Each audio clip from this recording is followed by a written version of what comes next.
Saturday presents, in the red corner, the undisputed, undefeated Weed Whacker Guy. Champion of hurling grass and pollen everywhere. And in the blue corner, the challenger, extra strength Saturday. Eye drops that work all day to prevent the release of histamines that cause itchy allergy eyes. And the winner by knockout is Saturday. Saturday, bring it on. Listen, all you New Yorkers. Excuse me, taxi. Okay, we're looking around. This is the 77 WABC minicast. KT McFarland, how are you, sweetheart? There's a lot of stuff getting me angry today. I'm sorry. How are you? Well, I'm in a great mood. Why? What's going on? That's so great in your life. That makes me happy, don't get me wrong, but what's going on? Look, I'm really proud of President Trump for finally doing what no other president has done, which is take on Iran's nuclear weapons program. And I think he's done it successfully. The military operation has been superb.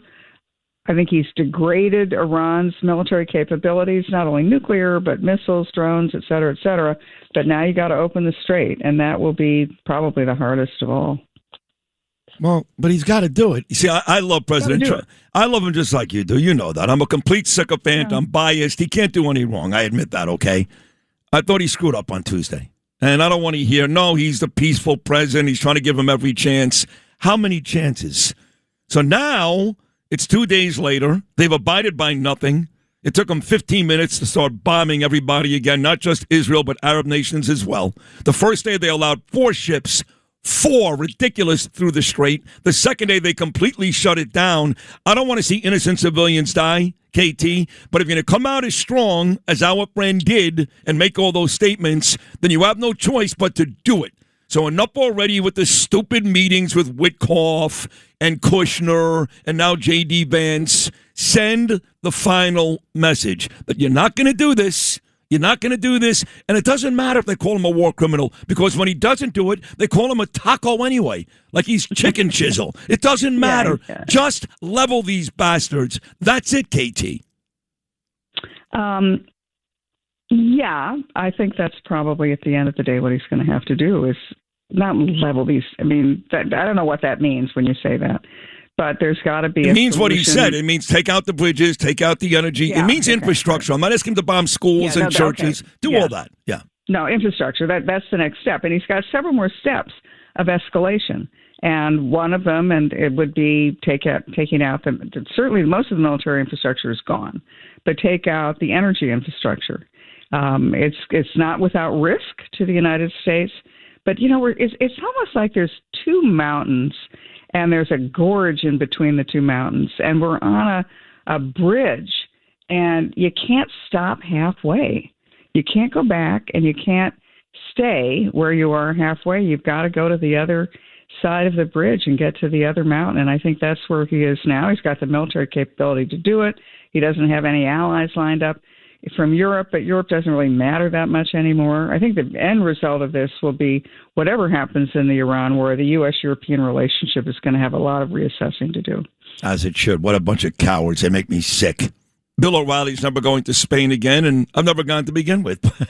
He was on yesterday, and he's great, you know, and he said to me, in the end, we're going to... I said, Bill, I don't want to hear in the end. I don't have time for that, okay? When I say I mean, I'm speaking on behalf of the president in this country. We got midterms coming up. We cannot afford to go days and weeks and months so that we can win in the end. We got to find a way to win much quicker. Right.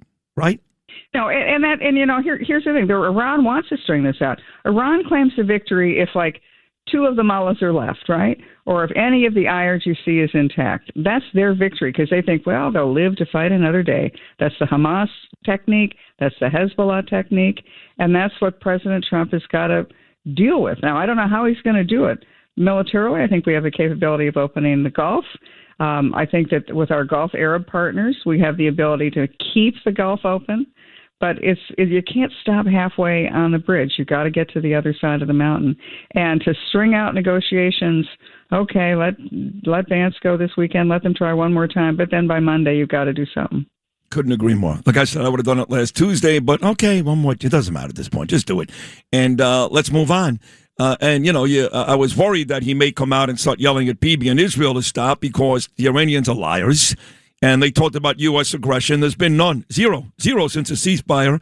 They talked about America and Israel. Well, yes, Israel is still bombing Hezbollah. Why? First of all, that was not part of the deal. As J.D. Vance properly pointed out, there was nothing in that ceasefire that talked about Israel and Lebanon, and Hezbollah continues to send missiles into Israel every day. What is Bibi supposed to do? So I was worried that Trump was going to come out and go, hey, Bibi, take it easy. Take a couple, like the old Scud missile days, and we'll get through this. He hasn't done that yet. You think he might? Well, the irony of all of this is Iran has been saying for decades, Hezbollah and Hamas, they're independent army. They have nothing to do with us. We don't call the shots.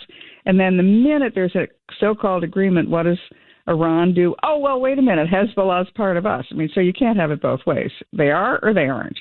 And I think what President Trump will probably do, and probably the smart thing to do, is to just let Israel and Lebanon deal with it on your own. Carve that part of it out. That's their thing. But we're focused more on our immediate objectives, which are no nukes, no missiles, open the Strait of Hormuz, no support for the proxies. That's it. It's really as simple as that. That's why KT McFarland's a major superstar. That's why she's worked for 4 presidents, including President Trump. That's why she's on Fox News every day. And most importantly, and she'd admit to this, that's why she's on this show every Friday. I'm so glad it's not all about you, Sid. It's wonderful. I'm not like that. You know that. Well, you worked with President Trump, so you're used to this. Yeah. But you are a New Yorker, and I'm not sure folks know that, but you are a New Yorker, and I spend a lot of time talking about how much I love the president and how much I hate the mayor. And I don't care how nice the president is to Mamdani. I know how he feels in his heart of hearts. I just know Trump too well. But he's playing chess, I guess. I don't know. But as the mayor gets set to celebrate 100 days in Flushing on Sunday, is there anything you can say about this mayor that he deserves to celebrate? Wow, that's a long pause. No, I think he's been a disaster for New York. And frankly, as your point, you got to go down a little further before you get out. But, that's the thing about New York. New York always, it rides high. And then it starts declining. And then it hits rock bottom. And what happens? It rides high again. It always has the upswing. I'm waiting for the upswing. I hope it happens sooner rather than later. I'm nervous about this upswing, though. You're right. Like, we survived 9/11, and, for us that were around those days, it was really scary. It was one thing, to get attacked on our soil and think, they weren't here.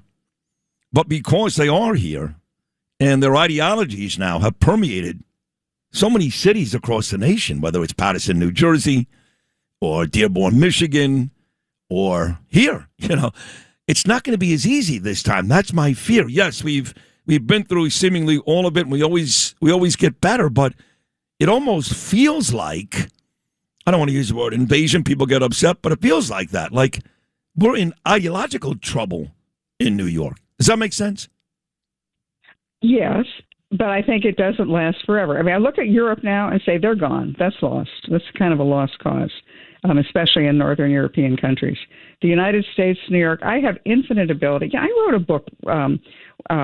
book, and I guess it was at the end of the Trump administration, when the first term, when I went to Scotland to write a book, and I was so fed up with Mueller and Washington and Russia, and I was so depressed about America, and I thought, oh my gosh, it's never been worse than this. This is the end. And then I realized, no, wait a minute. We've had the end so many times, and it happens about every 40 years nationally, where we reach the end, where the country just doesn't work. The political parties don't work. The economy, everything is just bad. There are no good leaders. And then we go through this cathartic period of creative destruction that can last 2, 4, 6, 10 years. But we always emerge better, stronger, a more powerful, a more just, a more prosperous nation. And whether it starts with the American Revolution, and then it was the Jacksonian Revolution, and then it was the Civil War, and then it was the Industrial Revolution, and then the Great Depression, and then the Reagan Revolution, and now Trump is the Trump Revolution. We come back better and stronger every time, and that's what makes America the one. exceptional nation. Other countries do well. I mean, they rise, they shine, but they decline, but then they never come back. The Roman Empire, the Greek Empire, the British Empire, we always bounce back. I don't know how, I don't know when, but I think that 7 or 8 times, I'm going to believe it's going to happen another time.